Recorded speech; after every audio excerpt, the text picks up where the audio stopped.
雪だるまの作り方。使用するバルーンはこちら。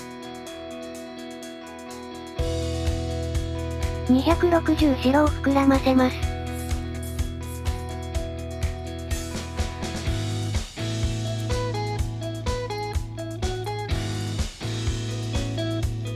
3センチのバブル。6センチのバブルを作り、ひねり合わせます。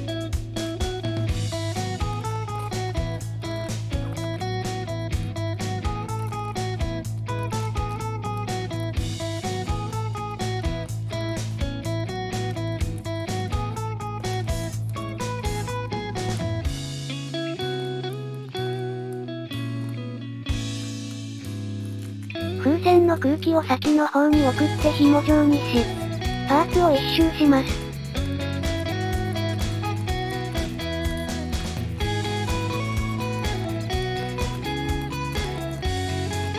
残りはしぼませ、口巻きと結び合わせてください。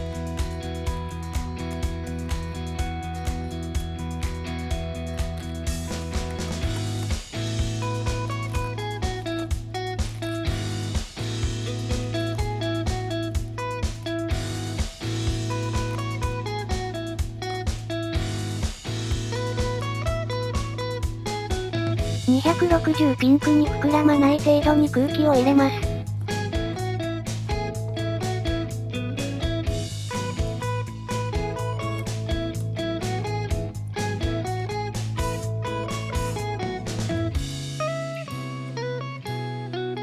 これを先ほど作ったパーツに巻きつけてください。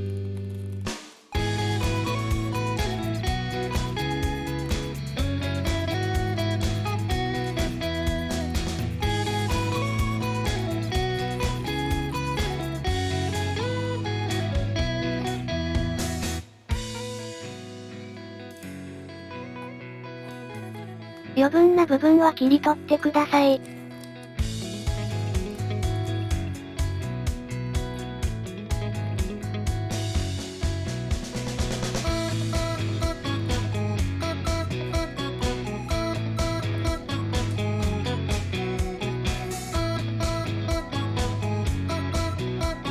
顔を描きます。